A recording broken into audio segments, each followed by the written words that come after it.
시작합니다.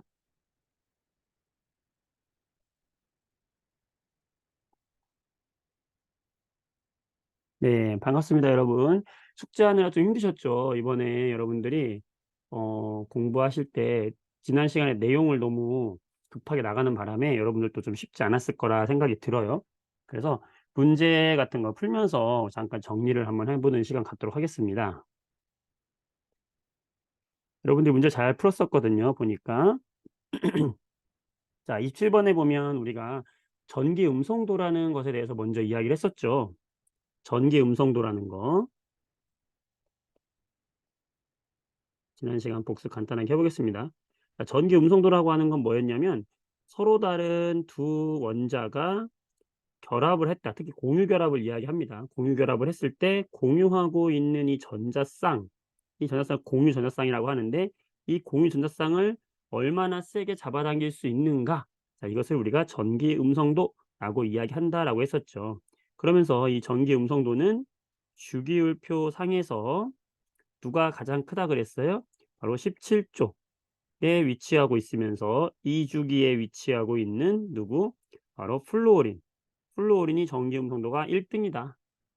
4.0의 전기음성도를 갖는다. 이 플루오린을 기준을 잡았다 그랬죠? 이 플루오린을 기준으로 해서 내가 제일 세게 잡아당겨. 내 근처 오기만 해 하면서 전자를 싹 세게 잡아당기는 게 플루오린이고, 플루오린 다음에 2등이 누구냐면 산소라고 그랬죠? 산소의 전기음성도 값은 3.5. 산소보다 조금 작은 거 질소라고 했죠? 질소는 3.0. 그래서 플루오린, 산소, 질소 이들은 굉장히 전기음성도 값이 매우 큰 녀석들이다. 그래서 이 F나 O나 N과 결합을 누군가 하고 있다면 얘들은 전자를 많이 빼앗길 가능성이 크다. 그래서 뻔뻔한 뻔 삼형제다. 이렇게 기억하자 그랬어요. 기억해두면 굉장히 좋은 것이고요. 자, 커지는 이유는 같은 주기에서는 오른쪽으로 갈수록 크기가 작아지기 때문이다라고 했었고요. 그 다음에 같은 족에서는 아래로 갈수록 껍질이 많아지니까 크기가 커져서 전자를 잡아당기는 능력이 줄어든다. 따라서 플루오린 쪽으로 갈수록 핵으로부터 전자가 가까워지고 있기 때문에 전자를 잡아당기는 힘이 세진다. 바로 전기음소도 값은 커진다라고 했었죠. 그래서 이 분자에서 공유한 전자쌍, 그죠? 공유 전자쌍을 끌어당기는 능력을 상대적인 수치로 나타낸 것을 바로 우리가 뭐라고 한다? 전기 음성도라고 한다. 라는 이야기를 했었고요. 그래서 이런 전기 음성도 값을 가졌을 때 우리는 결합을 두 가지 결합으로 나눌 수 있다 그랬어요. 무슨 결합과 무슨 결합으로 나눴었냐면 바로 무극성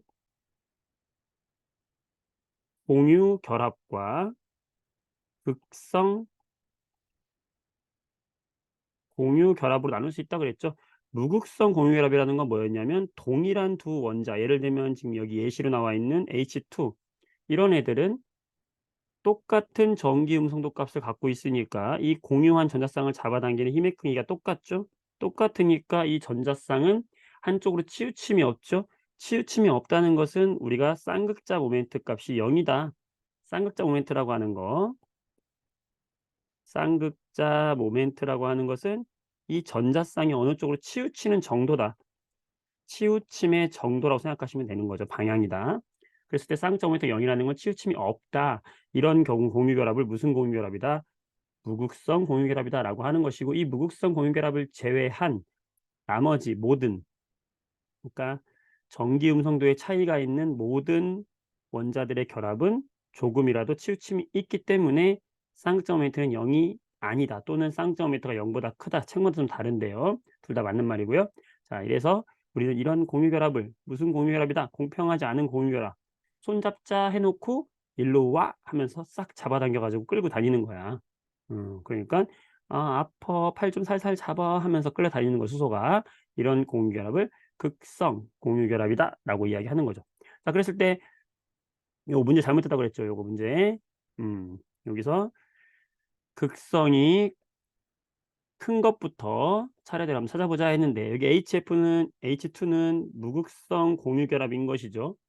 자, 그랬을 때 여기 HF, HCl, HBr, HI를 보게 되면요. 얘들은 주기율표 상에서 딱 보면은 눈에 딱 들어와요.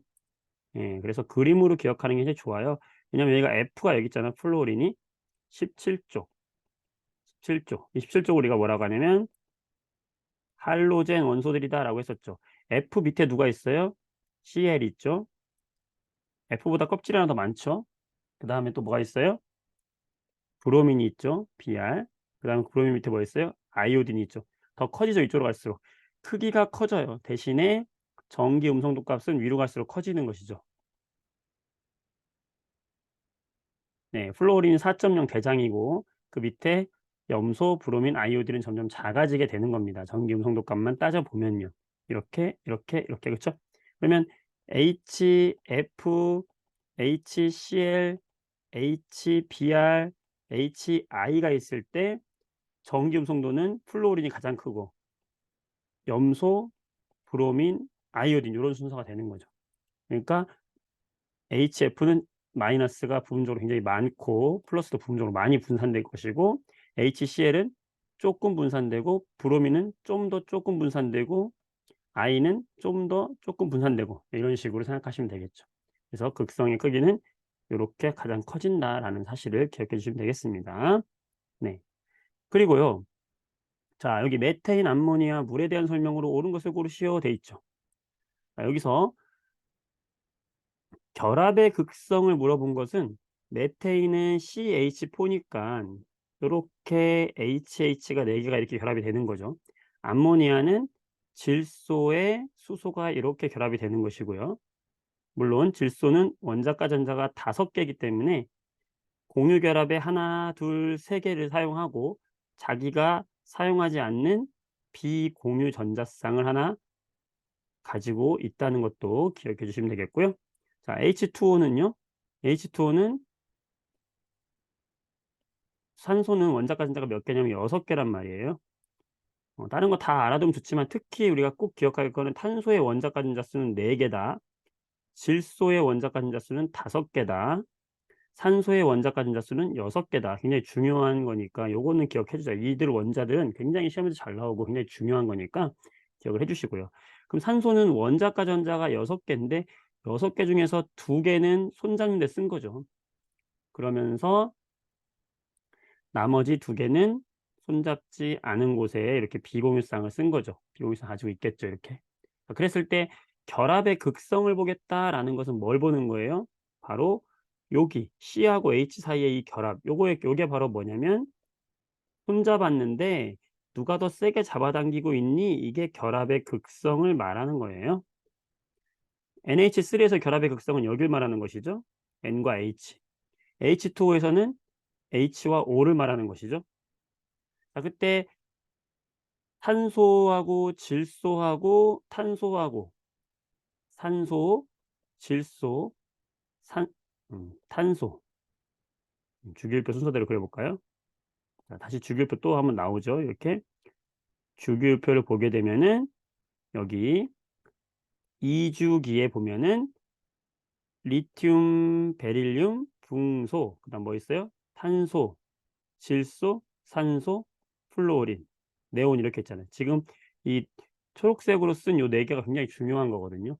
그랬을 때 누가 전기 음성도가 가장 크다고 그랬죠? 플루오린이 가장 크죠. 4.0으로 가장 크죠. 얘가 1등이고 산소, 질소, 탄소 이런 순서잖아요, 지금. 그렇죠?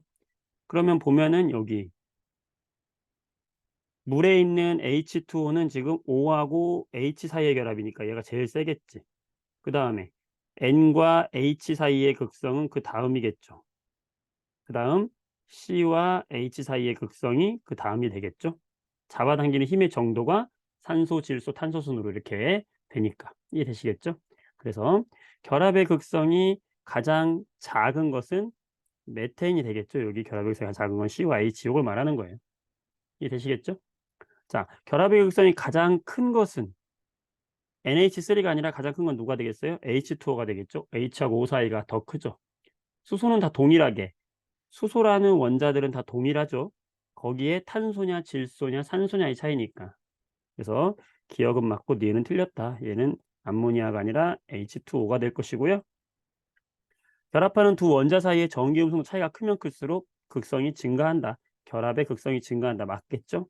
네, 이렇게 접근하면 되겠습니다. 한 번 더 들으니까 이해가 쏙쏙 잘 되시죠? 네. 제 생각에는 그렇다는 거예요.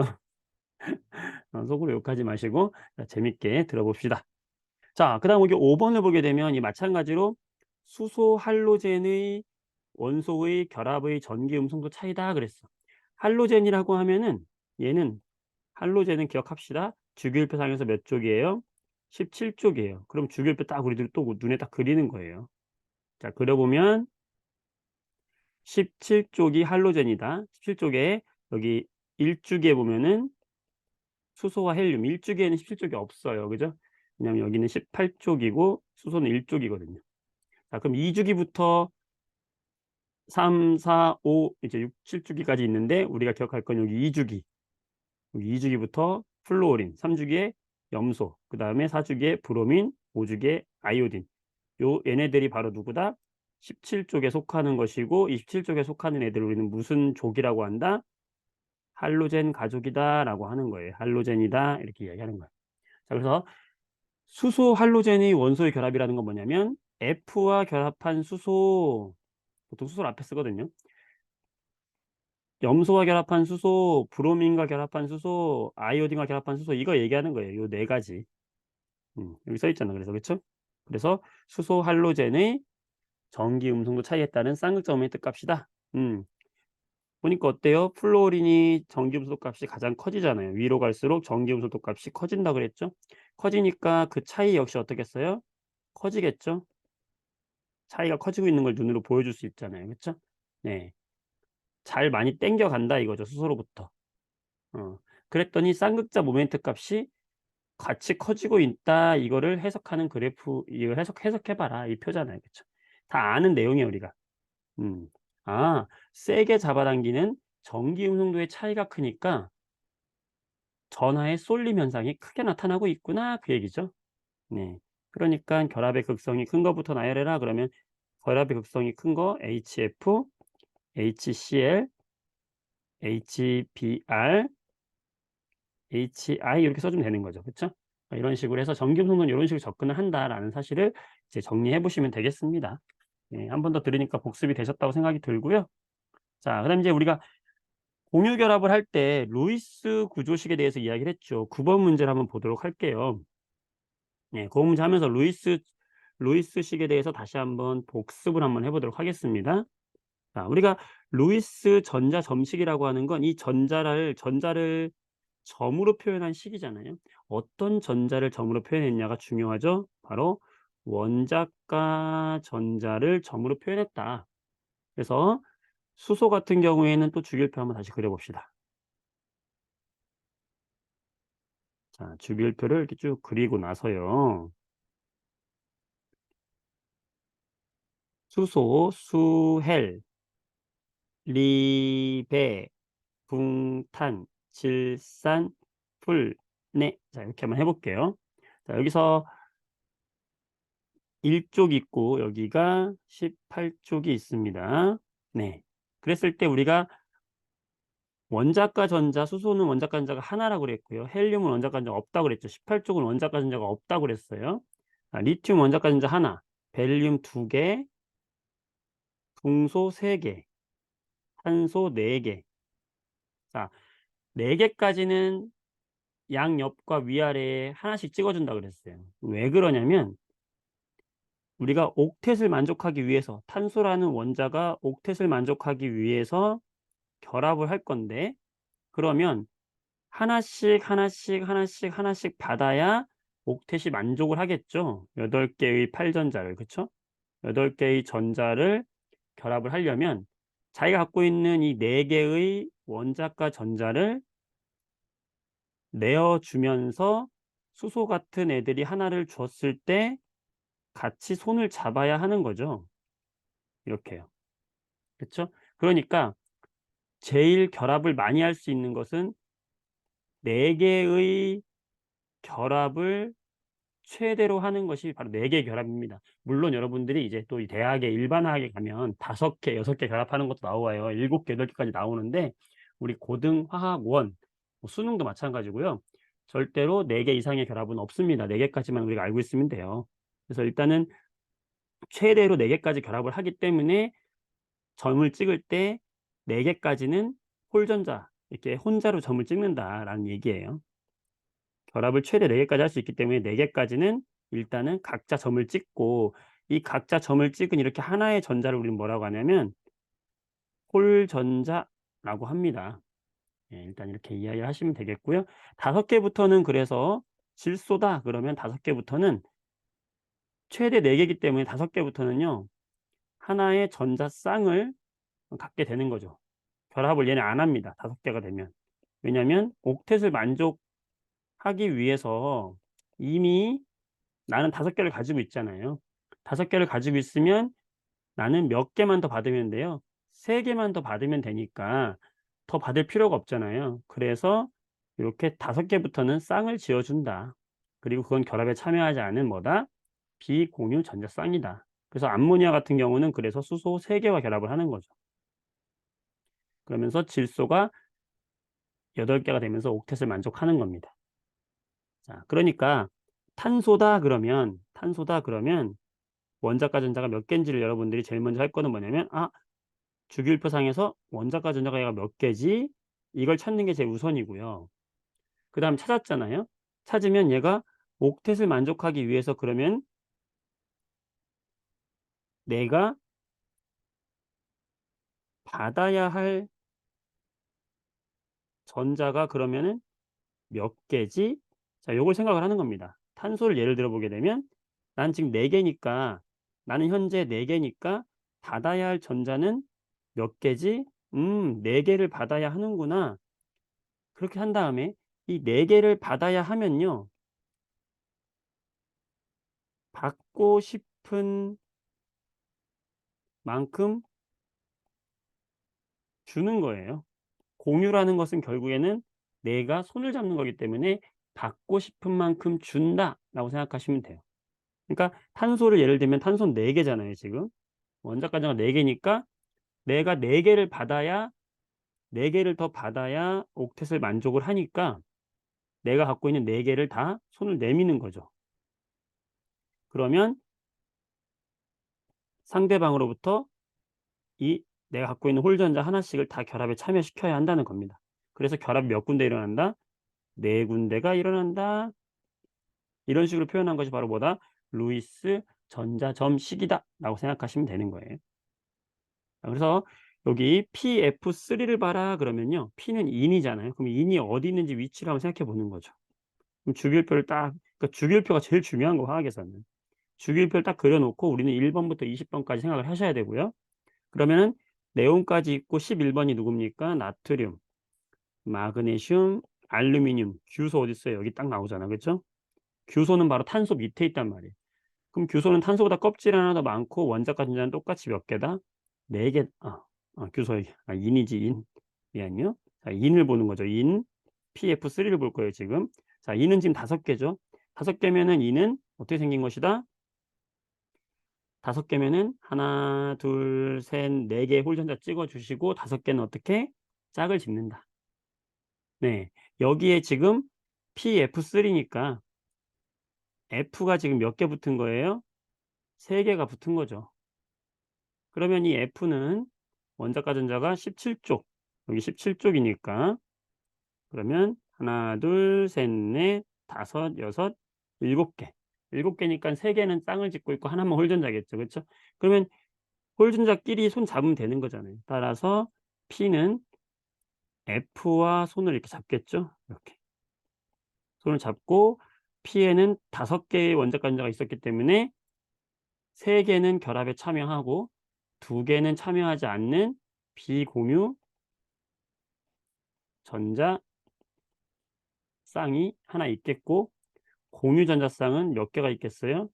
바로 3개의 공유 전자쌍이 있겠죠. 이런 식으로 생각해 보시면 되겠고, 그다음에 분자의 모양을 예측해라. 자, 여기서 이제 그대로 이어지는 거죠.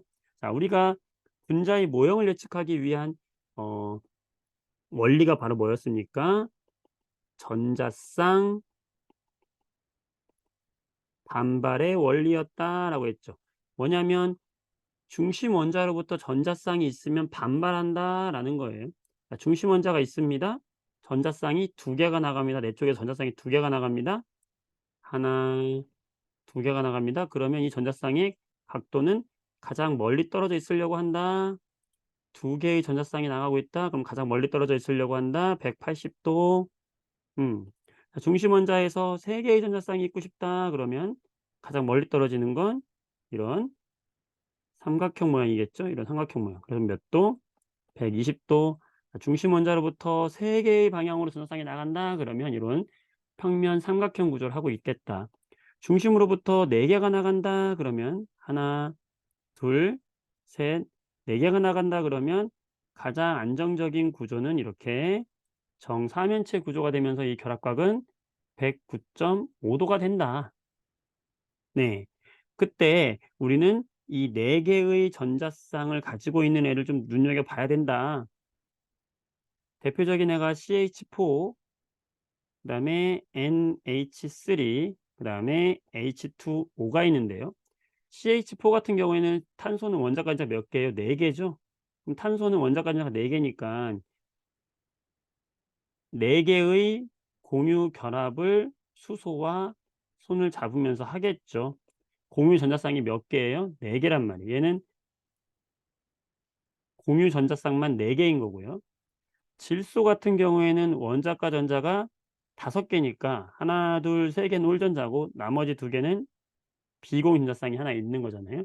네. 그래서 질소 같은 경우는 질소가 있다 그러면 루이스식으로 표현하면 3개는 누구와 수소와 손을 잡고 있고 나머지 하나는 이렇게 비공유쌍이 하나가 있다라는 거죠. 그래서 얘는 비공유 전자쌍이 1개가 있고 공유 전자쌍이 3개가 있다. 어쨌든 합쳐서 몇 개예요? 4개예요. 위에도 합쳐서 4개인 거죠. 그러니까 결국엔 다 4개이기 때문에 기본 골격은 삼면체 구조다. 물 같은 경우도 산소가 원자과 전자가 6개잖아요. 그러면 하나, 둘, 셋, 넷, 다섯, 여섯. 원자과 전자가 6개거든요. 그럼 얘도 마찬가지로 6개니까 2개만 손잡을 수 있게 홀전자고 나머지 2개는 이렇게 비공유전자 쌍이죠. 그럼 산소 역시 루이스식으로 표현하면은 여기에 수소가 하나씩 2개가 붙고 비공유전자쌍이 2개가 되는 게 바로 누구다? 물이다. 여러분들 이거 이제 이해를 하시고 가장 잘 나오는 애들이 3명이니까 요거 그냥 외워주세요. CH4, NH3, H2O의 루이스식은 그냥 외워주세요. 딱 보면 바로 나와버리게. 예. 쉽잖아요. 탄소 4개, 질소 3개, 산소 2개. 결합은 그렇게 하는데 비공유전자쌍이 하나, 2개씩 있다라는 거죠. 산소 같은 경우는 비공유전자쌍 2개에 공유전자쌍 2개이기 때문에 기본 골격은 모두 어떻다? 사면체 구조다.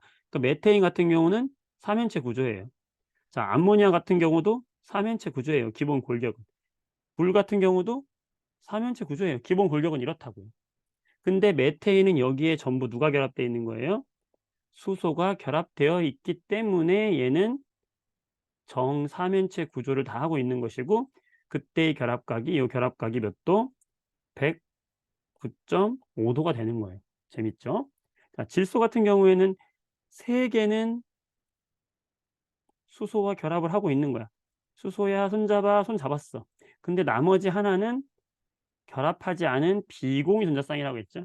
이 비공유 전자쌍은 눈에 보이지 않아요. 보이지 않고 반발은 더 크다 그랬죠. 공유 전자쌍보다 더 많이 밀어내면서 야 찌그러져 하면서 좁아 절로 가 하면서 민다고 그랬죠. 밀어내니까 이 각도가 더 줄어들어서 몇 도가 된 거예요? 109.5도에서 줄어들어서 107도가 된 것이고요. 물 같은 경우는 수소하고 둘은 결합을 했지만 얘도 기본 골격은 사면체예요.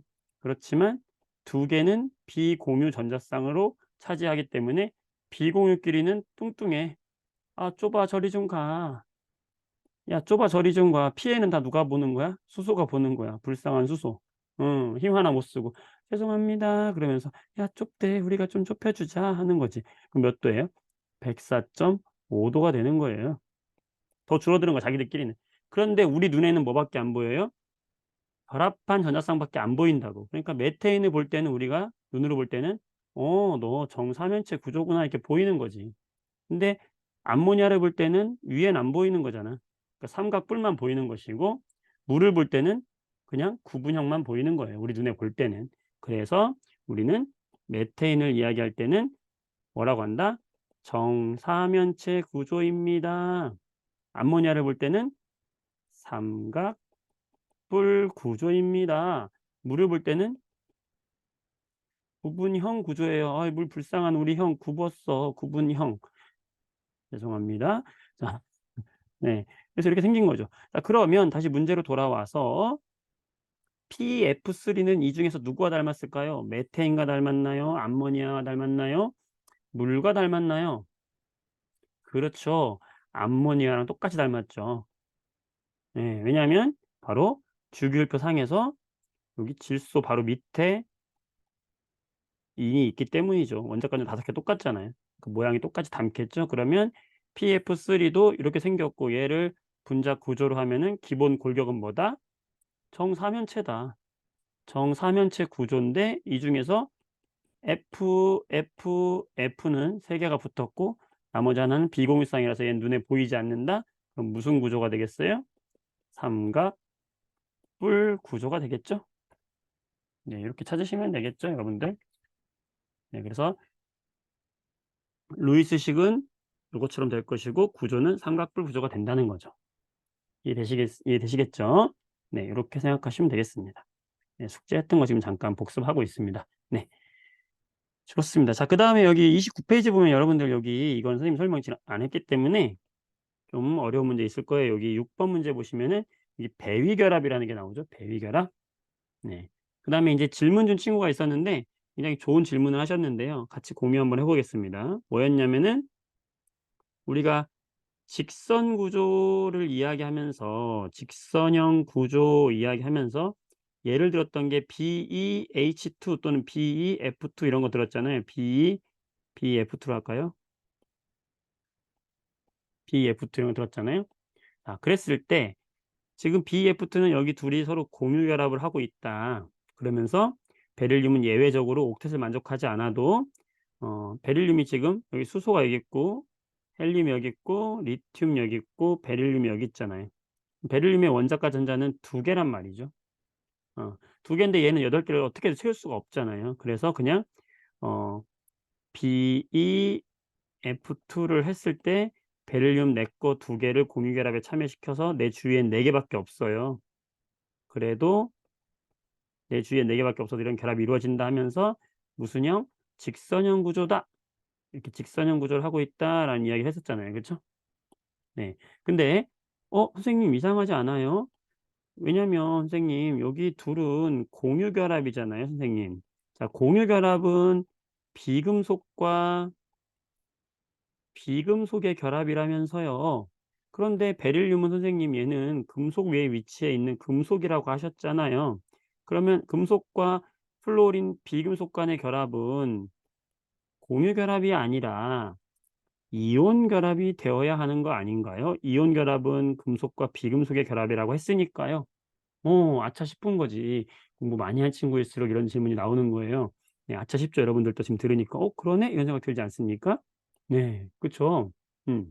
그런데 우리가 항상 자연은 100%는 없잖아. 그쵸? 항상 예외가 존재해요. 그죠? 예외. 어. 예외가 존재하는데 얘도 예외죠. 지금 예외적인 건데 일단은 옥텟부터 어겼고요.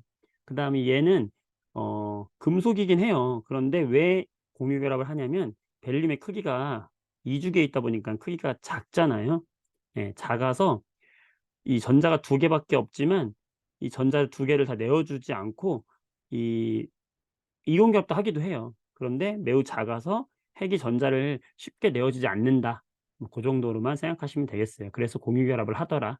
그 정도로만 이해하시고 이게 왜 이온 결합을 안 하냐 막 이런 거 물어보지 않으니까 시험에서도 절대 물어보지 않습니다. 예외적이다. 이런 게 공유 결합을 하고 있구나. 그런 게 있다더라. 생각해 주시면 되겠습니다.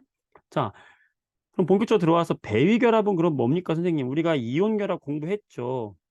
공유 결합 공부했죠. 양이온과 음이온 사이의 결합, 이온 결합, 공유 결합, 전자 2개 내놔.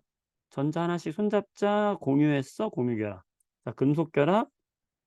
금속 양이온들 사이에 자유롭게 돌아다니는 자유전자가 있어요. 금속결합. 배위결합은 뭐냐?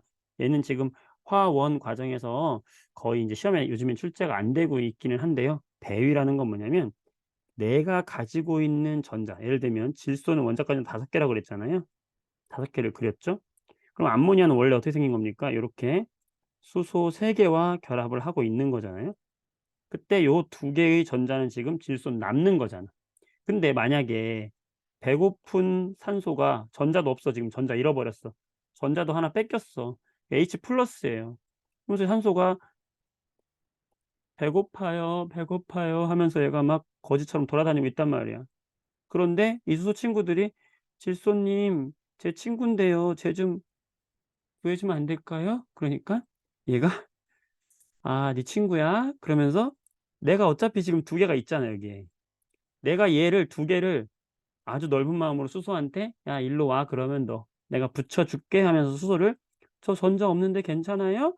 그러니까 질소가 괜찮아. 너 친구들 잘 뒀다. 이러면서 들어와. 이렇게 해주는 거야. 그래서 일방적으로 하나씩 공유하는 게 공유결합이잖아요. 하나씩 공유하는 공유결합인데 얘는 하나씩 공유하지 않고 일방적으로 없는 애한테 내 걸 주는 거야. 그래도 결합이 이루어지는데 문제가 없겠죠. 그래서 질소가 NH3가 이렇게 있는데 여기에 수소가 하나 더 붙을 수 있죠. 근데 전하량은 바뀌어요. 왜냐하면 질소 거 하나, 둘, 셋, 넷, 5거 질소의 전자 변함 없잖아요. 그 다음에 수소의 전자도 지금 변함이 없잖아요. 근데 얘만 나중에 들어온 애는 전자가 없는 애가 플러스가 들어왔잖아. 전자수의 변화가 없으면서 플러스가 됐으니까 이 전체적인 전하량은 플러스가 되는 거예요. 네, 그러니까 요런 결합은 플러스인 것으로 봐서 질소가 수소한테 전자를 일방적으로 줬구나, 이런 결합을 우리는 배위결합이다라고 하는 거예요. 그래서 여기 지금 여기 하나가 배위결합이다라는 걸 알 수 있어요. 왜냐하면 얘가 플러스인 걸 봐서. 왜? 수소 거 전자 하나 그대로 있고요. 질소 거 전자 5개잖아요. 하나, 둘, 셋, 넷, 5거. 그럼 만약에 얘가 들어오려면 수소 거 전자 하나가 어딘가 있어야 되는데 이게 없잖아요. 그 얘기는 질소가 일방적으로 줬다라는 걸 알 수 있는 겁니다. 아시겠죠? 그래서 양이온이 된 것이고, 그래서 음이온이 돼서 이 둘 사이에는 이온 결합이 된 거고요. 네, 이해되시죠? 이거 여기서 헷갈렸던 친구들은 그래서 여기에는 공유 결합도 있고 요런 이온 결합도 있고 요런 배위 결합도 있다. 그래서 답이 기억, 니은, 리을이 됐던 겁니다. 네, 궁금증이 좀 풀렸죠? 네, 이 정도 생각하시면 되겠습니다. 네. 지난 시간에 문제풀이를 좀 했어야 되는데 못 해가지고 여러분들이 문제 숙제할 때 좀 어려웠던 것 같고요. 그래도 숙제 보내준 친구들 보니까 대부분 잘하셨어요. 여러분들이 정말 화학에 이렇게 푹 빠져서 이틀 동안 열심히 산 것 같아가지고 너무 행복하고요. 고맙게 생각하고 있습니다. 자, 오늘의 본격적인 진도를 나가도록 하겠습니다. 자, 몇 페이지냐면은 31페이지 되겠고요. 네, 드디어 이제 화학식량이라는 개념과 몰이라는 개념이 나와요. 우리가 이제 화학원의 커리큘럼을 살펴보면요. 여러분들 이제 자기 문제집 같은 거 뭐 사신 친구들 보면 알겠지만 요 화학식량과 몰 단원이 1단원에 들어가 있어요. 1단원. 제일 먼저 등장하는 단원 중에 하나예요. 탄수화물과 함께 이렇게 나오는 건데 선생님은 좀 순서를 바꿨어요. 여러분들이 이거부터 당장 하면은 화학에 흥미가 확 떨어지거든. 그러면 이제 1차, 2차씩 듣고 선생님 저 화학 저랑 안 맞는 것 같아요. 그러면서 그냥 저 안 할게요 이러면서 가는 빠이빠이한 애들이 있어요. 그래서 어, 2단원을 먼저 가지고 왔던 거고요. 그래서 이제 여러분들이 어느 정도 화학에 흥미가 좀 생겼다 싶어서 지금 이제 여기서 화학식량과 몰이라는 단원이 들어옵니다. 음, 그 수능에서 이제 킬러 문항이라고 흔히 우리가 듣고 있던 킬러 문항. 이게 화학의 양적 관계를 다루고 있는 건데요. 양적 관계. 그래서 화학 반응을 했을 때, 야, 얘가 몇 그램이 생기니, 얘가 몇 리터가 생기니, 막 이런 거 구하는 거예요. 그런 거를 구하는 문제가 이제 킬러 문항으로 많이 등장을 하고 있는데 그거의 가장 기초가 되는 기초 과정이다라고 생각하시면 됩니다. 만만치 않습니다. 집중해서 잘 들으셔야 되고요. 페이지 수로는 지금 보면은 정말 양이 얼마 안 돼요. 딱 2페이지밖에 안 돼요. 예, 2페이지밖에 안 되고 내용만 따지면 1장밖에 안 돼요. 그래서 내가 선생님이 가장 중요한 것만 넣었으니까 오늘 하는 것만 확실하게 이해하시면은 기초를 잘 쌓는 겁니다. 이게 되어야 이제 화학의 양적 관계, 킬러 문항까지 인제 여러분들이 점령할 수가 있고 고등학교 갈 때 화학에 자신감 가지려면 이 파트를 신경 많이 써야 된다라는 거 잘 신경 쓰고 보시겠습니다. 겁먹지 마세요. 어렵지 않아요. 예. 선생님 있잖아요. 자, 네. 자, 첫 번째 원자량이라는 게 나옵니다. 원자량. 네. 원자량이라는 건 뭐 간단해요. 원자가 있을 때 이 원자의 생김새가 이렇게 생겼잖아요. 양성자하고 중성자하고 전자라는 걸로 되어 있어요. 양성자, 중성자가 인제 원자의 핵을 구성하고 있고요. 이게 원자의 핵이죠. 원자 핵이고 전자가 이제 원자 핵 주변을 돌고 있는 이 전체가 바로 원자의 구조인데 얼마나 얘가 질량이 작게 나가겠습니까? 질량 따지면 얘가 0.000000000000000 뭐 이래요. 아 더 가야 돼. 18개는 가야 돼. 이래요. 이래. 그러니까 이거를 매번 "야 원자의 질량 얼마예요?" 그러면 이거 다 써 주기 얼마나 힘들겠습니까? 쓸 수가 없죠. 그러니까 새로운 질량의 단위가 필요하게 된 거죠. 이렇게 원자의 질량을 '아 우리가 좀 더 원자들을 세 개를 다룰 때는 원자의 질량을 좀 다루자.' 해서 만든 게 바로 원자량이라고 생각하시면 되고요. 그래서 원자량의 기준이 누구냐면요. 탄소예요, 탄소. 탄소 원자. 예. 탄소 원자가 원자 번호 몇 번입니까 여러분들? 수, 헬, 리, 배, 붕, 탄. 그렇지 6 번입니다.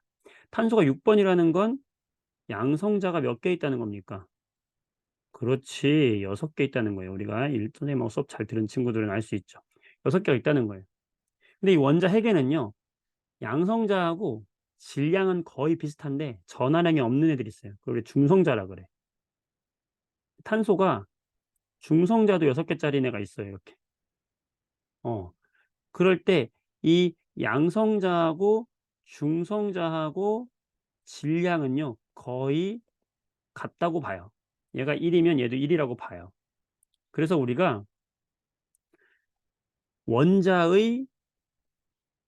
원자의 질량은 전자는 있잖아. 전자는 돌고 있는 이 전자는 질량이 거의 없어요 얘는. 그래서 얘는 질량을 무시해도 돼요. 그래서 원자의 질량을 거의 대부분 차지하는 건 바로 누구냐면 양성자하고 중성자의 수가 원자의 질량을 결정합니다. 그래서 새로운 원자의 질량의 개념을 만들었는데 그걸 우리는 질량수라고 하고 이 질량수는 바로 양성자와 중성자 수를 합쳐서 질량수라고 하기로 한 거예요. 자 그러면 요 탄소는 양성자가 6 개, 중성자가 6 개짜리 탄소의 질량수는 얼마일까요? 12가 되겠죠? 그래서 우리가 탄소의 원소비를 쓸 때는 탄소 이렇게 C라고 쓰고요. 왼쪽 밑에다가 6 이라고 써요. 요거는 바로 뭘 말하는 거냐면 원자 번호이면서 양성자 수를 말하는 거고요. 요 위에다가 우리가 12 이렇게 써 줘요. 요 12라고 하는 것은 뭐냐면 바로 질량 수를 의미하는 거예요. 그러니까 양성자 수와 질량 수를 알고 있으면 우리는 중성자 수가 6 개라는 것도 알 수 있게 되는 거죠. 네 이렇게 써 줍니다. 그래서 기호를 표현할 때 이렇게 나타낸다. 그때 탄소의 그러니까 질량수는 얼마라고 말할 수 있는 겁니까? 12인 거죠. 탄소의 질량수가 왜 12 다? 양성자가 6 개, 중성자가 6 개짜리인 탄소를 말하는 것이다. 그때 이렇게 12C 이렇게 써 주는 거죠. 예. 얘의 질량수가 12 인데 "야 그러면 원자 질량을 탄소를 기준으로 하자."라고 약속을 한 거예요. 그래서 질량수가 12 인데 얘를 그냥 "야 원자량을 탄소를 12라고 하자."라고 한 거예요. 이 12라고 하면 탄소가 12라는 원자량을 정해 두게 되면요. 탄소보다 가벼운 수소는 원자량이 1이 되고요. 탄소보다 더 큰 산소는 원자량이 16이 됩니다. 그러니까 탄소를 기준으로 원자의 질량을 만들었는데 탄소를 얼마로 하기로 했다? 12로 하기로 했다. 그때 다른 원자들의 무슨 기준이에요? 상대적인 질량 값을 만들었는데 그거를 우리는 뭐라고 한다? 원자량이라고 한다. 이해되시겠죠? 자, 그게 바로 뭐다? 원자량이다. 그래서 원자량은 단위는 따로 없어요. 그래서 여기 탄소가 원자량을 얼마다? 12라고 기준을 잡고요. 그랬을 때 다른 원소들의 질량이 이제 상대적으로 나오게 되는데 이건 외우실 필요는 없어요, 여러분들. 예. 탄소가 12다. 요것만 기억해 주세요. 나머지 원자량들은 다 주어집니다. 예. 탄소는 12다. 그랬을 때 수소는 1이 되고 산소는 16이 된다. 라는 말이에요, 이게. 질소는 그랬을 때 14란 얘기고 뭐 나트륨, 황, 염소, 칼륨, 칼슘 이렇더라라는 거예요. 이걸 외우는 것이 아니라 상대적인 원자의 질량을 원자량이라고 정했다. 그때 질량수가 12인 탄소를 기준으로 했는데 질량수라고 하는 것이 뭐다? 양성자와 중성자 수를 합친 것이었다. 네. 이해되실까요? 원자량은 탄소를 12라고 놨을 때 나머지 원자들의 상대적인 질량이다.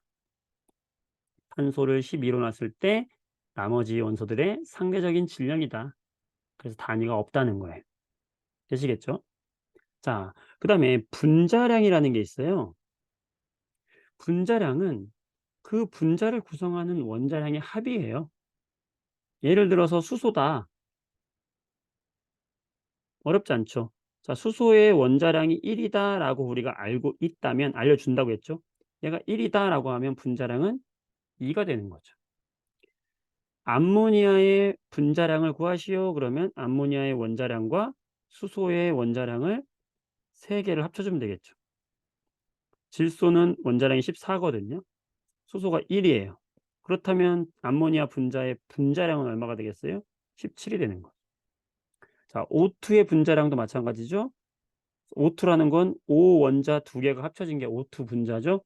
O 원자 하나의 원자량이 16이라면 분자량은 그의 2배인 32가 되겠죠. 네, 어렵지 않죠. 자, 물 볼게요. 물 H2O죠. 산소 원자 하나에 수소 원자 2개가 돼 있겠죠.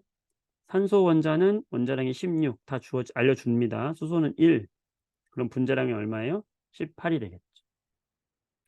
자, 메테인은요, 탄소에 수소가 4개잖아요. 탄소의 원자량은 기억하라고 그랬죠? 얼마? 12. 수소는 1이죠. 기억해주면 좋은데 기억하지 못해도 상관없습니다. 그럼 16이 될 것이고. 이산화탄소는 탄소 하나에 산소 2개 붙은 거잖아요. 탄소가 12예요. 산소가 16이고요. 그러면 다 더하면 분자량이 되는 겁니다. 얼마? 44. 네, 쉽죠? 어렵지 않죠? 네. 자, 여기까지. 원자량은 원자들의 상대적인 질량이다. 되시죠? 분자량은 그 분자를 구성하고 있는 원자들의 원자량을 합친 것이다. 너무 쉽잖아? 그쵸? 네. 세 번째, 화학식량이라는 게 있어요. 화학식량. 자, 화학식량은 뭐냐면 여러분들이 분자식과 화학식을 구별할 줄 아셔야 되는데요. 우리가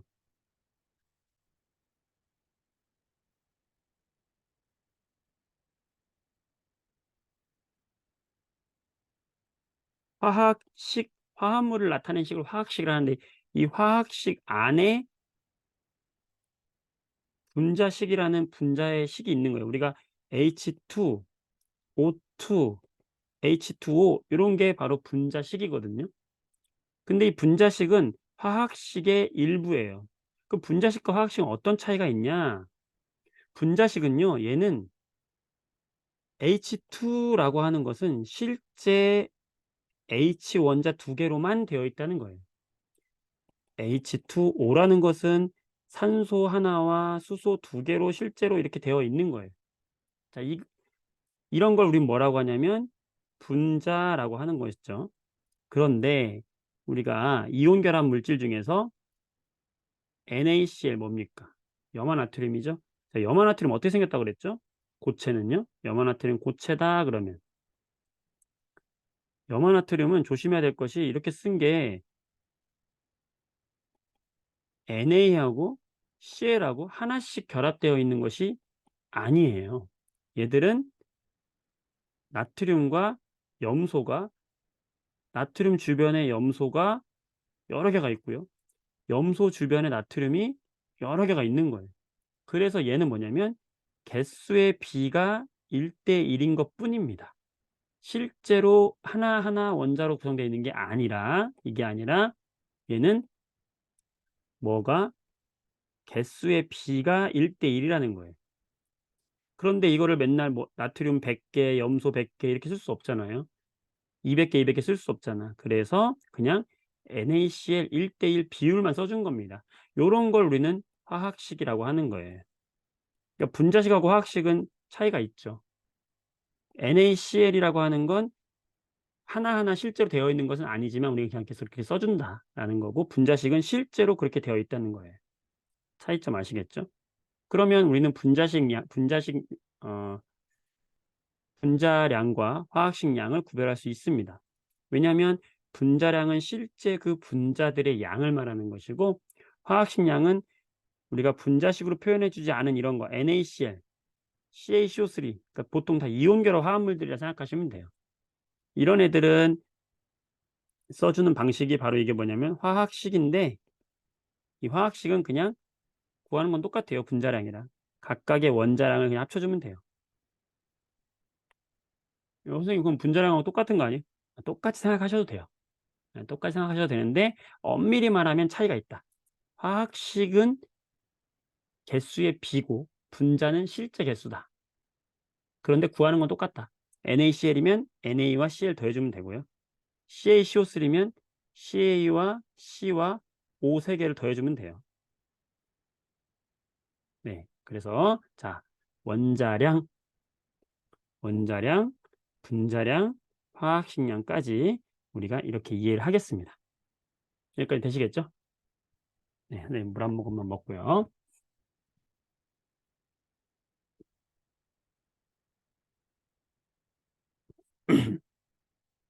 자, 드디어 이제 여러분 처음 접하는 몰이라는 개념이 나옵니다. 몰.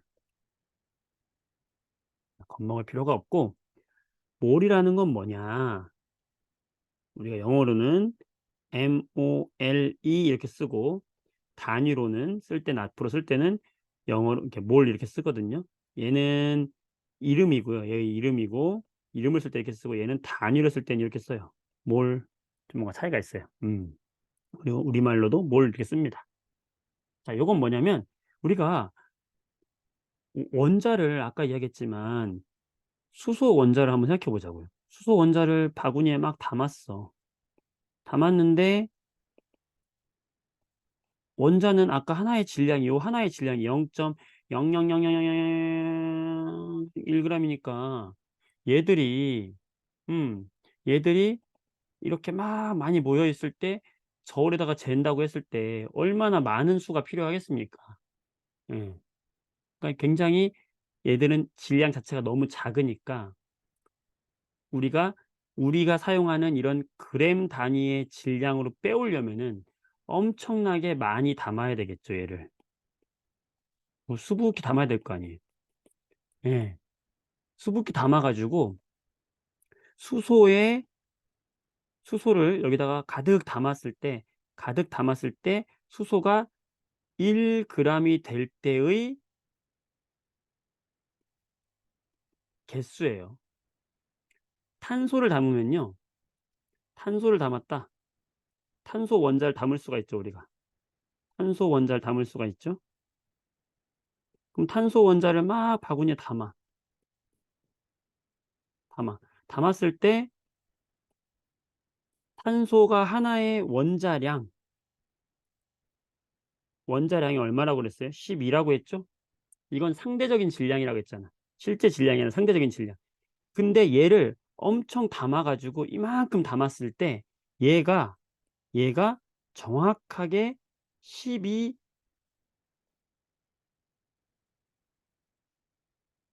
12g이 될 때의 개수가 있을 거 아니에요. 그 개수를 세 본 거예요. 탄소를 가득 담아 가지고 얘의 원자량만큼의 질량이 될 때의 개수를 세 본 거예요. 상상이 되시죠? 그럼 엄청나게 많아야 될 거 아니야. 그거를 뭐라고 하기로 했냐면 그거를 그냥 쉽게 "야 1몰계라고 하자."라고 한 거예요. 그러니까 1몰계라는 건 뭐냐면 그 녀석의 원자량에다가 g을 붙인 것만큼이 되었을 때의 개수를 말하는 거예요. 그럼 탄소가 1몰계만큼 모이면 1몰의 탄소, 탄소면은 몇 g이냐면 얘는 12g이 되는 거죠. 1몰계만큼 담으면. 수소를 1몰계만큼 담았어요. 수소 1몰의 질량은 그럼 얼마가 되냐면 수소의 원자량이 1이니까 개수는 똑같을 거 아니야. 탄소의 개수하고 수소의 개수가 똑같을 거 아니에요. 12배 차이 나겠죠. 하나의 질량이 12배니까. 그럼 수소의 1몰의 질량은 얼마가 되겠어요? 맞아요. 1g이 되는 거예요. 이런 식으로 1몰계만큼이라는 개수를 만들어 놓고 그 개수만큼 담으면 얘의 원자량에다가 g을 붙인 것만큼의 개수가 나온다. 그거를 1몰계라고 하자라고 약속을 한 겁니다. 굉장히 작은 원자나 분자의 개수를 만들기 위해서 새로운 단위를 만든 거예요. 수의 단위예요. 개수의 단위. 1몰계. 자, 그러면 도대체 몇 개를 담아야 탄소가 12g이 될까? 네, 놀라지 마시고요. 이건 우리가 외워줘야 됩니다. 6.02 곱하기 10의 23 제곱계입니다. 네, 6.02 곱하기 10의 23 제곱계를 1몰계다라고 하는 거예요. 1몰. 1몰은 그러니까 개수의 단위예요. 탄소 1몰계다 그러면 탄소가 6.02 곱하기 10의 23승계. 수소 1몰계다 그러면 수소 역시 수소 1몰계다 그러면 6.02 곱하기 10의 23 제곱계라는 것이고, 이거는 그럼 몇 그램? 수소의 원자량에다가 g을 붙인 것만큼 1g이 된다라는 거예요. 되시겠죠? 네, 그래서 만든 단위가 바로 몰이다. 자, 그럼 여러분들 H2O 1몰계의 질량은 얼마일까요? 몇 g일까요? 이건 뭐냐면 H2O라는 거를 1몰계만큼 담은 거죠. 그러면 H2O라는 건 산소가 하나에 수소가 2개 있는 거잖아요. 그럼 이런 게 몇 개 있다는 거예요? 1몰계만큼 있다는 거예요. 산소가 1몰계만큼 있을 때는 몇 g이었어요? 산소의 원자량이 아니 수소의 원자량이 1몰계 있으면 수소가 1몰계 있으면 수소의 원자량이 1이었으니까 1몰계의 질량은 1g이었죠. 그러면 물 1몰계면은 개수는 똑같은 거예요. 그럼 얘는 몇 g이냐? 산소가 16입니다. 원자량이. 수소가 1이에요. 그럼 물 분자의 분자량은 얼마죠? 얘는 분자량이라고 해야 되겠죠? 분자량은 18이 되잖아요. 그럼 분자량이 18짜리가 1몰계 있다? 그러면 똑같이 계산하면 되겠죠. 18g이 되는 거죠. 이해되시겠어요? 네. 음.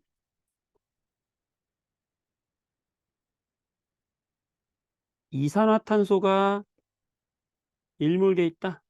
CO2의 1몰의 질량은 그럼 몇 g이냐? 탄소는 원자량이 12고요. 산소는 원자량이 16입니다. 그럼 이런 게 2개 있죠? 그럼 32에다가 10이 더하니까 얼마예요? 분자량이 얼마예요? 44네? 그러면 분자량이 44짜리가 1몰계 들어있다? 몇 g일까요? 44g이 되는 거예요. 자, 얼마나 편해졌어요? 우리가 1몰계라는 단위를 만들어 놓음으로써 1몰계만큼 있으면 44g이 된다라고 하는 우리가 인간이 사용하는 그램의 질량 단위로 끄집어낼 수 있게 된 거죠. 이 개수의 단위를 만들어 놓음으로써. 그래서 등장시킨 게 바로 뭐다? 모래 개념이다라고 생각하시면 되겠습니다. 자, 이해되시죠? 자, 정리해 볼게요, 이제. 자, 교재를 보시면 자, 1몰은 몇 개다? 6.02 곱하기 10의 23 제곱개다라는 거예요. 네. 이때 1몰의 질량은 화학식량 뒤에다가 g을 붙인 값과 같다는 거. 화학식량은 좀 아까 했던 원자량도 화학식량의 일종이고 분자량도 화학식량의 일종이고 위에서 이야기했던 NaCl 같은 것의 화학식량도 화학식량의 일부죠. 바로 이런 모든 것에 g을 붙이면 바로 1몰의 g 질량이 된다. 탄소 1몰의 질량은 얼마다? 탄소의 원자량이 12니까 12g이 되는 것이고 물 1몰의 질량은 얼마냐면 분자량이 18이니까 18g이 되는 것이고 NaCl이 만약에 1몰이 있다? 그럼 질량이 얼마냐 그러면 나트륨이 23이고 얘가 35.5거든요. 그럼 알려줍니다. 이건 어차피 문제에서. 그러면 얼마? 58.5g이 된다. 1몰의 질량이라는 건 그래서 원자량에다 g, 분자량에다가 g, 화학식량에다가 g을 붙여주면 우리는 1몰의 질량이 되는 거죠. 자, 그렇다면 만약에 내가 탄소가 어디에 막 있었어요. 탄소가루가 막 있었어. 그래서 얘를 저울에 쟀어요. 저울에다가 딱 쟀더니 딱 6g이 나오네? 그러면 너 탄소 원자 여기에 탄소 원자가 여기에 몇 개 들어있구나라는 걸 알 수가 있어요. 어떻게 알 수 있을까요? 얘가 만약에 1몰이면은 얘는 하나의 원자량이 12니까 1몰이면은 몇 g인 거죠? 12g인 거죠. 그렇다면은 6g이라는 얘기는 그거의 절반이잖아요. 즉 몇 개라는 겁니까? 6g이라는 것은 나 원래 1몰 개면은 12g이어야 해. 단위로 말하면 1몰 개면 12g이야. 근데 나 6g밖에 없어 이거 아니에요. 그럼 절반 있다는 거잖아. 몇 몰 있다는 거죠? 0.5몰 있다는 거죠. 0.5몰 있다고 해도 되고 개수로 써라 그러면 지금 이제 기본 단계니까 개수로 써라 그러면 6.02 곱하기 10의 23 제곱계가 1몰이니까 그게 절반이니까 요거 절반이니까 3.01 곱하기 10의 23 제곱계 있다고 말하면 되겠죠. 그래서 우리가 만약에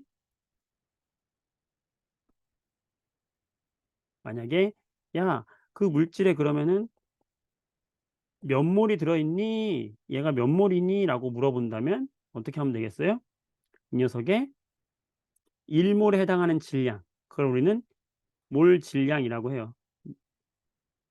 몰 질량이라고 그냥 지금 하지 말고 그 녀석의 원래 분자량 또는 화학식량이 있겠죠.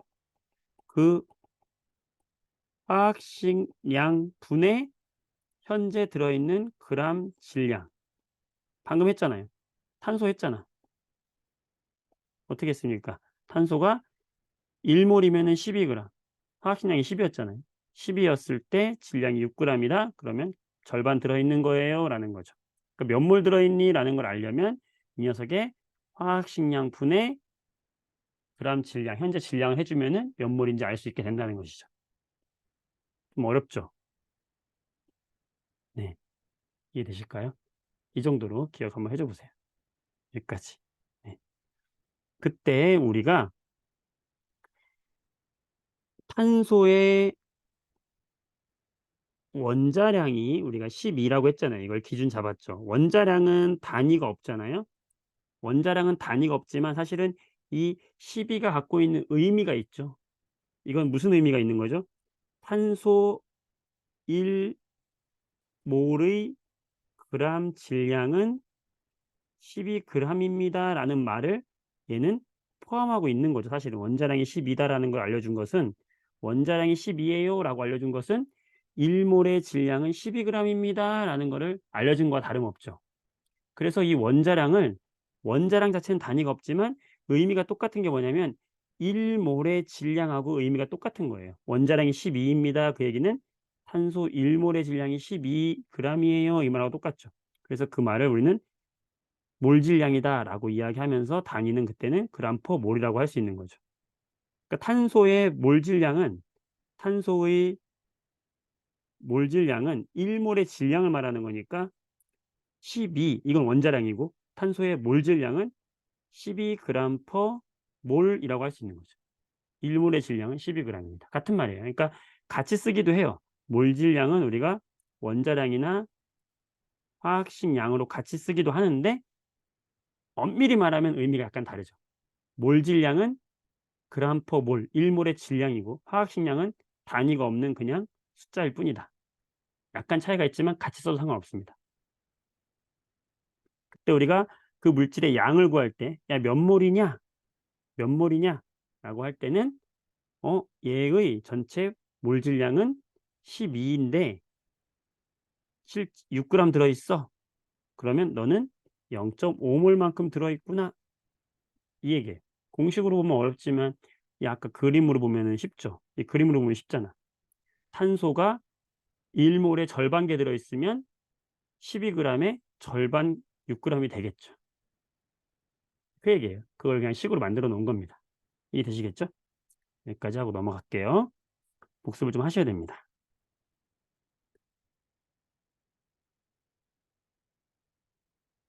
자, 그리고요.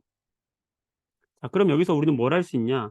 아, 1몰이라는 게 굉장히 유용하구나. 왜냐하면 1몰이라는 건 몇 개라고요?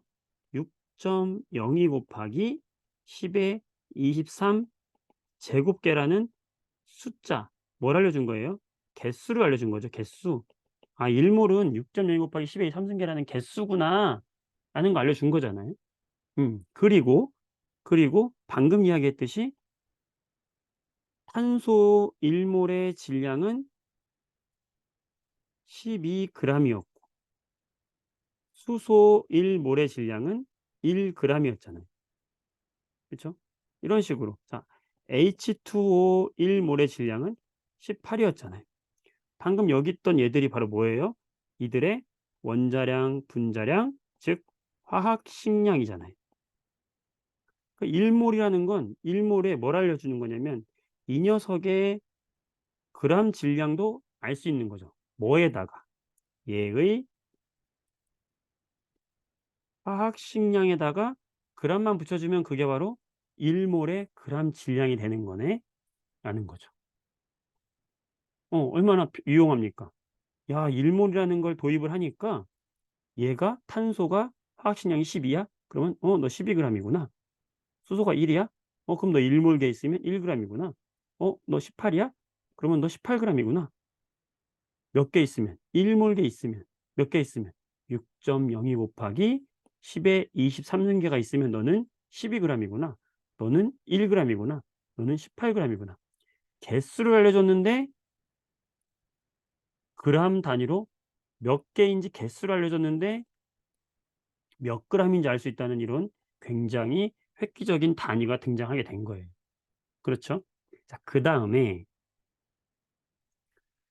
기체들은 어떤 특성이 있냐면요.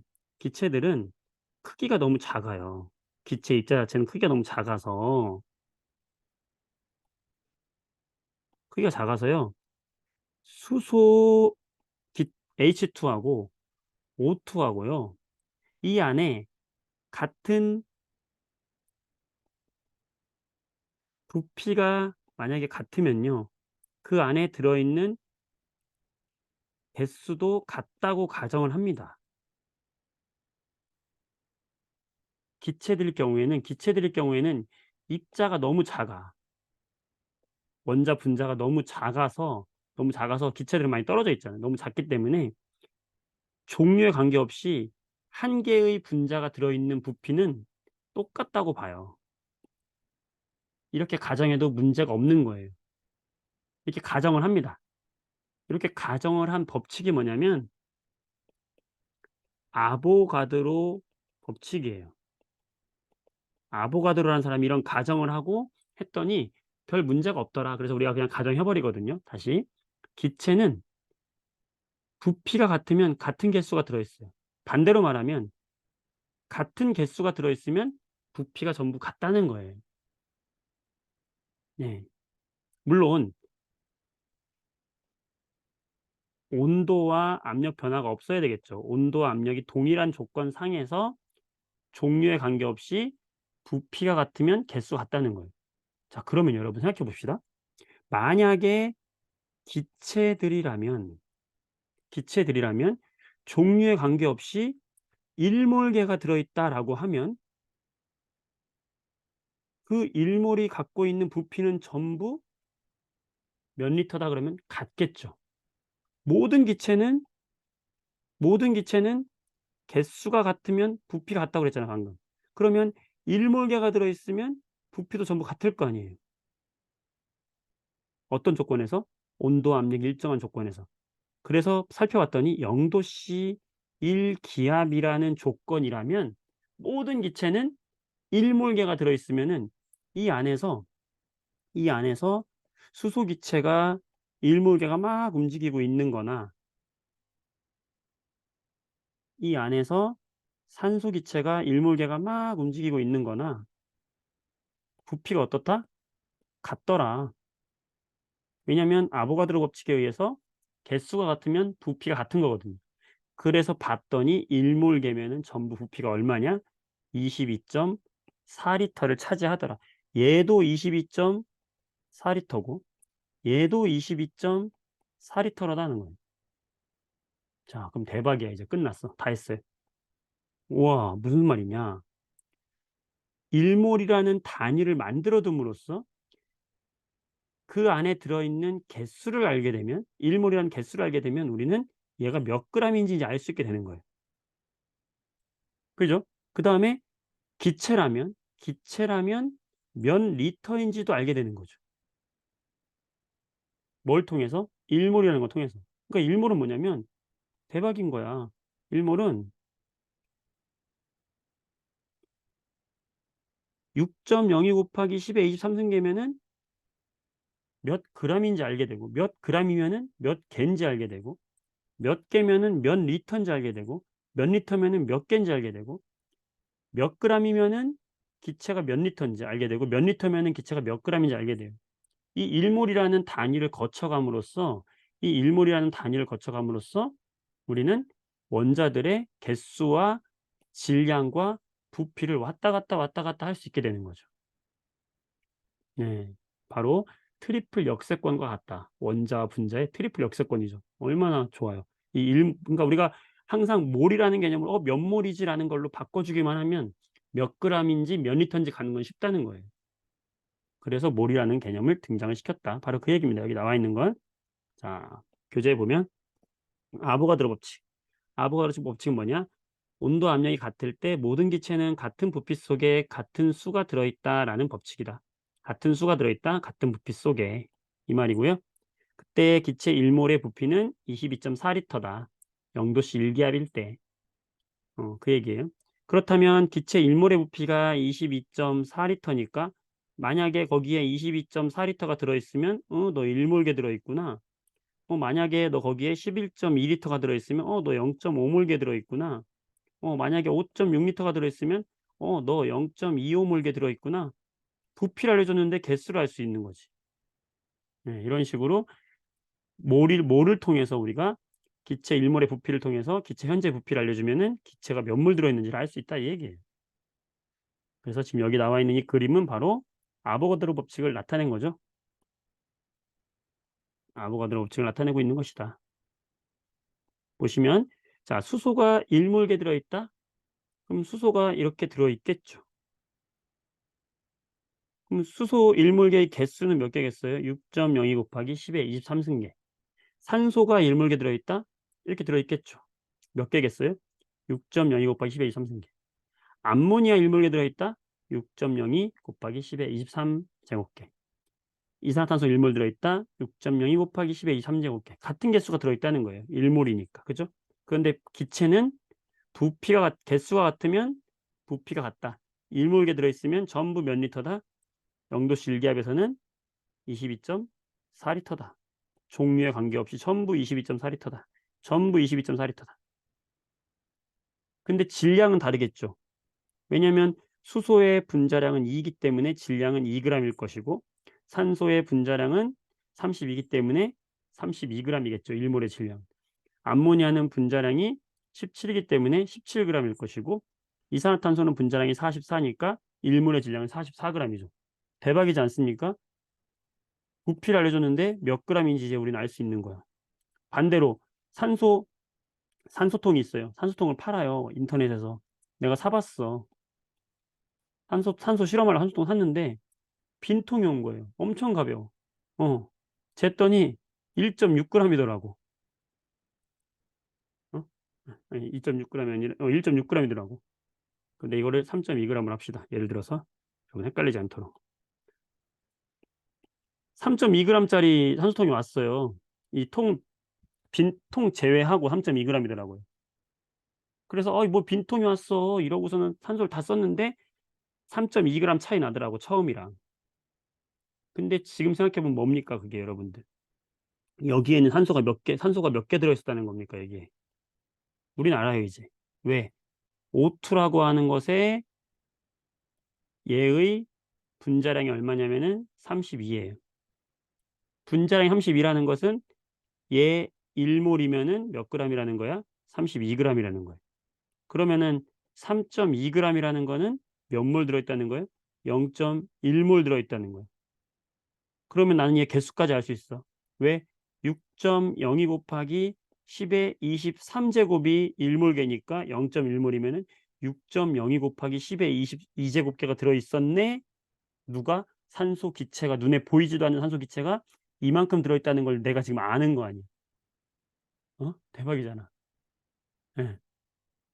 그리고 만약에 여기가 0도씨 1기압을 갖고 있다고 하면은 얘는 그러면은 자 1몰이면은 부피가 22.4리터인데 0.1몰이라면 0.1몰이니까 그거의 10분의 1인 2.24리터라는 것까지도 알 수 있는 거죠.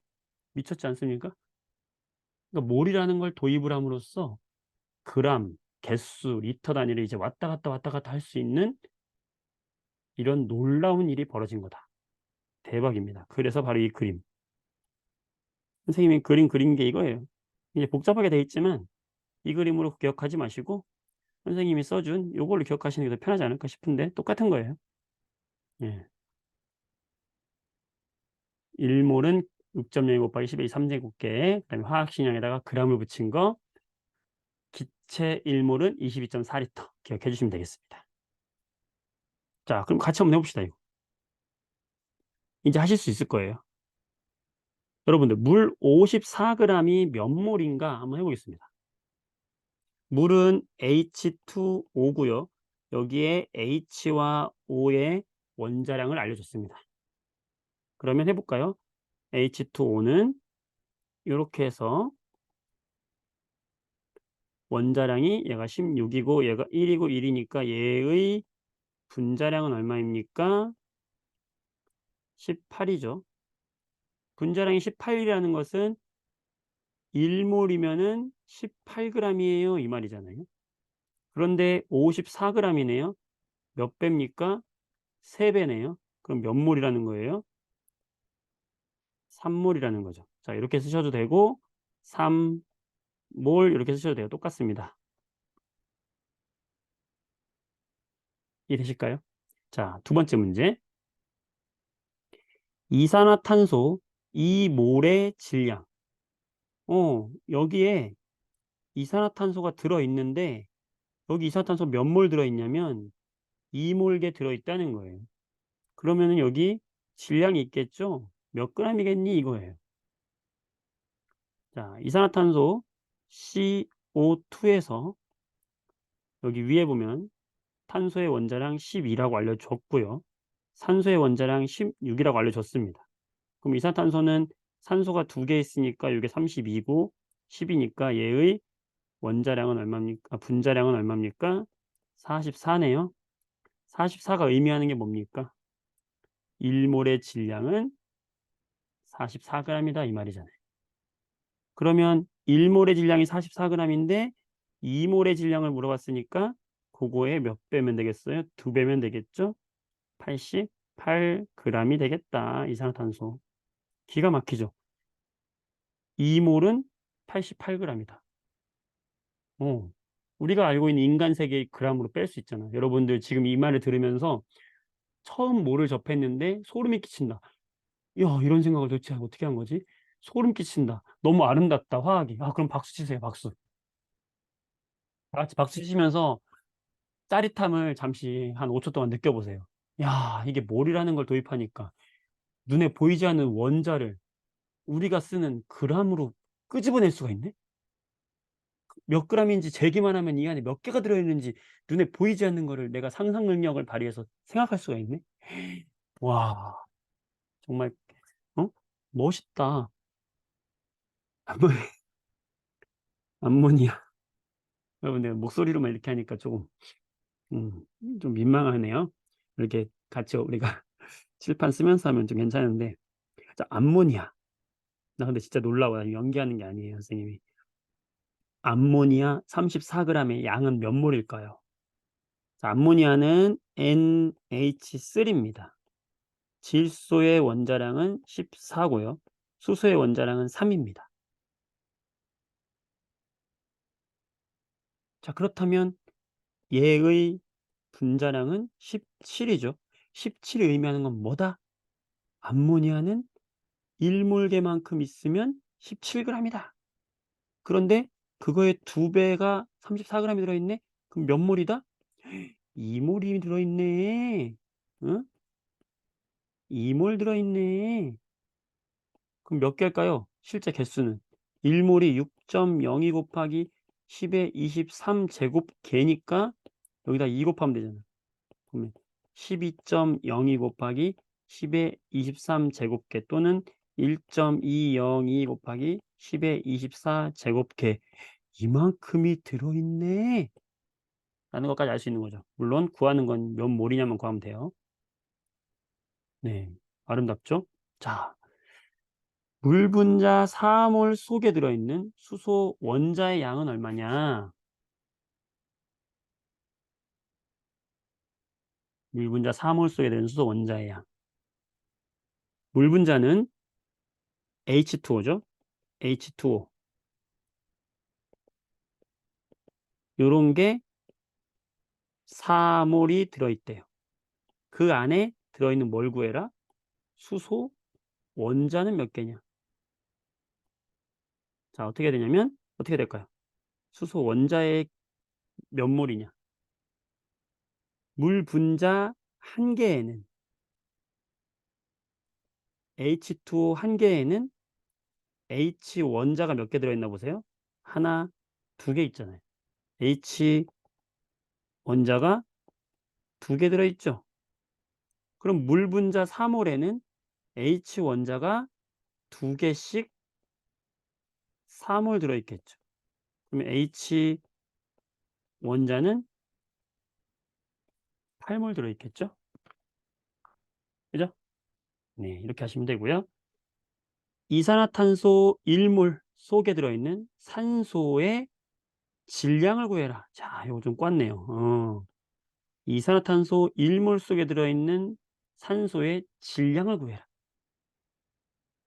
할 수 있겠어요? 이산화탄소는 CO2고요. 탄소의 원자량은 12고 산소의 원자량은 16입니다. 그런 게 2개 있죠? 그러면 이산화탄소의 분자량은 얼마가 되는 거예요?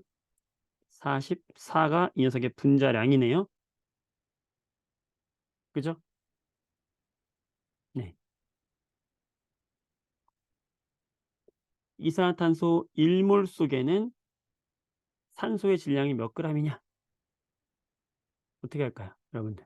하는 방법이 여러 가지가 있는데 첫 번째, 이산화탄소 1몰 속에 산소가 우선 몇 몰 있는지를 알면 몇 g인지를 알 수 있게 되는 거예요.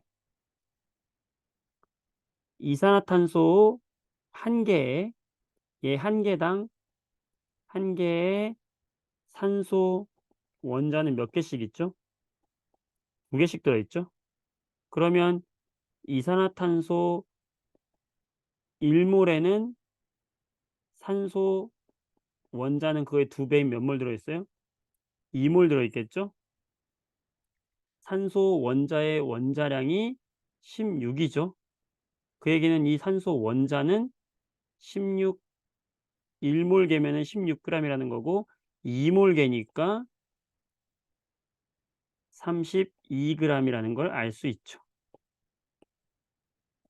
이렇게 하셔도 되고, 또 하나의 방법은 CO2 전체가 1몰 개면 1몰 개 속에 전체 질량은 44g인데 그 중에 산소는 32g을 차지하고 있다라고 해도 되죠. 똑같습니다. 답은. 이렇게 하시면 되고요. 자, 암모니아 2몰의 질량. 암모니아는 NH3예요. 여러분이 한번 해보세요. 질소는 원자량이 17이고요. 수소는 원자량이 1입니다. 이런 게 3개 있어요. 자, 여러분 구해보시고, 자, 과산화수소 3몰의 질량도 해보세요. 과산화수소는 H2O2입니다. 수소는 원자량이 1이고요. 이런 게 2개 있고, 산소는 원자량이 16인데 이런 게 2개 있단 말이죠. 그러면 암모니아의 분자량은 잘못했다. 미안해. 17이 아니야. 다 더해버렸네. 암모니아에서 질소는 14예요. 그래서 암모니아의 분자량은 17이고요. 과산화수소의 분자량은 32 더하기 2니까 34네요. 네. 한번 해보십시오. 30초 드려볼게요.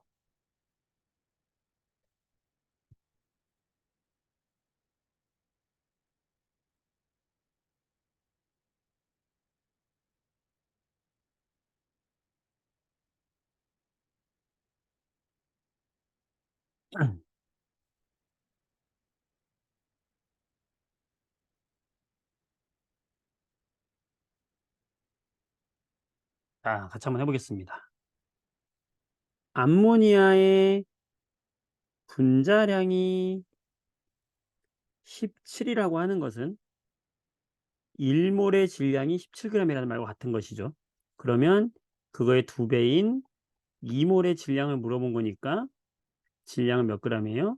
34g이 되겠죠. 그죠? 자, 과산화수소 1몰이 34g이라는 거죠. 1몰이면은. 그럼 3몰이면은 34g, 1몰이면 34g인데 그거에 3배 들어있어요. 그러면 102g입니다. 라고 할 수 있는 거죠. 어때요? 하실 수 있겠나요? 오늘 숙제는 많지 않아요. 왜냐면 문제 여기까지만 풀면 돼요. 한 장 넘겨보세요. 34페이지 보겠습니다.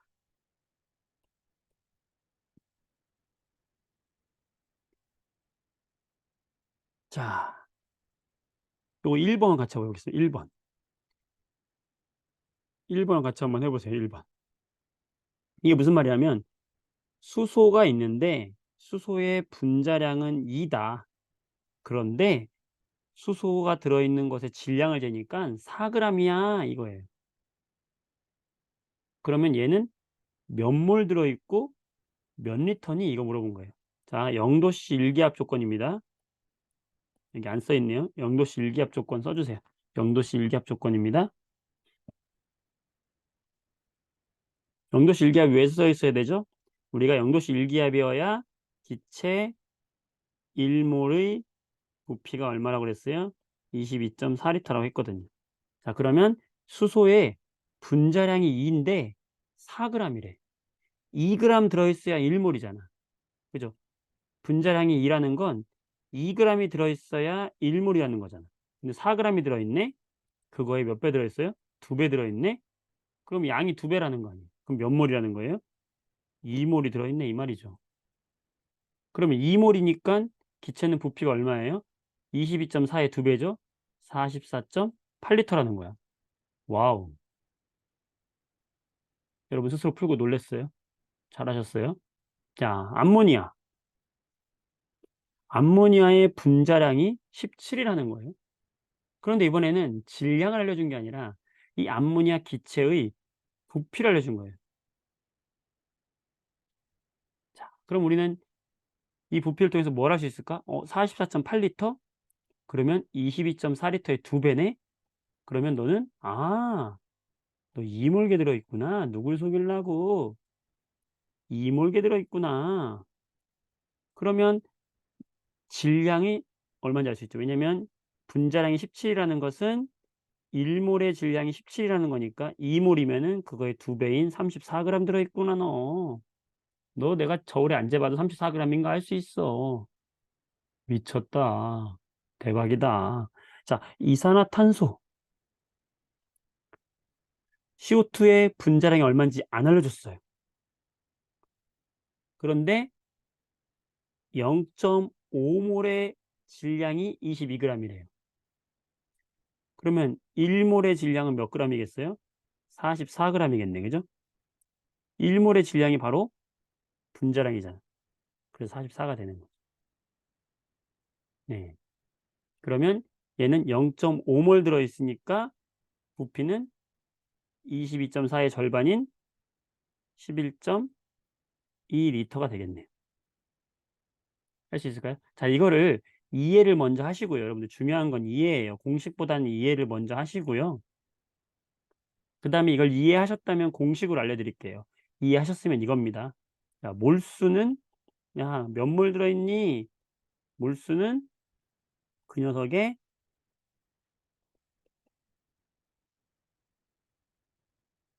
화학식량 분의 그람 질량입니다.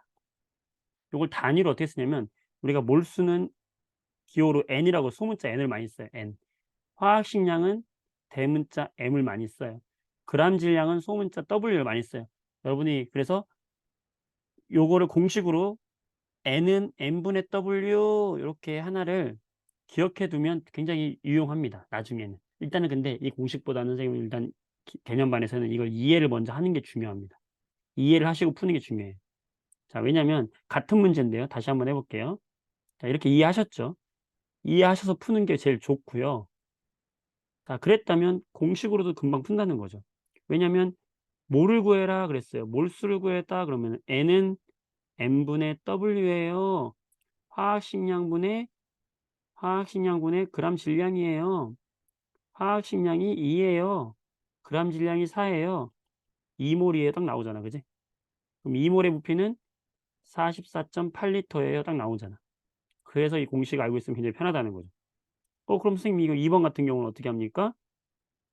2번은 44.8리터니까 몇 몰이에요? 2몰이잖아요.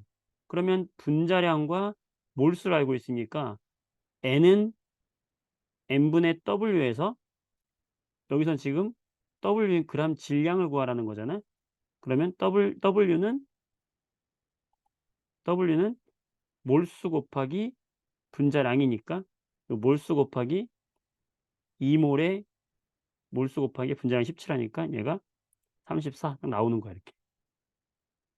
근데 이거를 공식으로는 선생님 지금 여러분들에게 공식으로 추천하지 않고요. 화학을 처음 접했다면 일단은 몰과 그람과 부패 관계를 이해를 하고 하는 것이 훨씬 더 좋습니다. 지금은. 나중에 우리가 시간 싸움을 할 때는 공식을 빡빡빡 풀어야 되지만 일단 이해하시고 내가 이해 다 됐다. 그때 이 공식을 접근하세요. 안 그러면 공식만 외우면 나중에 이해를 안 하고 공식만 외우면 나중에 이 공식이 기억 안 나면 풀 수 있어 없어? 못 풀잖아요. 같은 얘기인데 공식으로 쉽게 빨리 풀 수 있다는 겁니다. 이렇게 해서 하시면 되는 거죠. 자, 그래서 여기 0.5몰이다. 질량 20이다. 그럼 분자량 알 수 있죠. 왜요? 여기 분자량이 요 M이니까. 그럼 M은 N분의 W 넣어서 우리가 할 수 있죠. 그러면 몰수가 0.5몰이니까 2분의 1분의 22니까 44 딱 떠오르고 0.5몰이니까 11.2리터 딱 나오는 거예요. 네, 여러분들 잘 하실 거라고 생각하고요.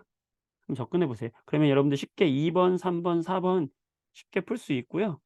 이 5번 같은 경우는 일부러 선생님이 안 풀어줄게요. 여러분들이 한번 잘 생각해서 5 번은 여러분들이 직접 풀어 보세요. 그래서 숙제가 많지는 않아요. 하지만 내용적으로 정말 중요한 걸 하신 거예요, 오늘. 그러니깐 복습을 꼭 반드시 하고 여기 또 문제 다시 한번 풀어 보시고 그다음에 이 몰과 입자수와 질량과 부피의 관계 잘 한번 이해를 해 보시고 원자량, 분자량, 화학식량이 무엇인지 그다음에 일몰이 어떻게 나오게 된 것인지 잘 공부하면은 기초가 잘 쌓일 겁니다. 네. 오늘 또 수고 많았습니다. 시간 정말 잘 맞춘다. 고생 많았습니다. 여러분들 수고했어요. 안녕히 가세요.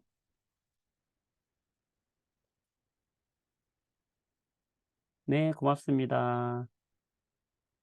감사합니다. 주말 잘 보내고 만나요. 수고했습니다. 네. 수고했어요. 복습 잘하고 오세요. 여기까지. 주말 동안 이용해서 잘 복습하고 오세요. 수고했습니다. 안녕히 계세요.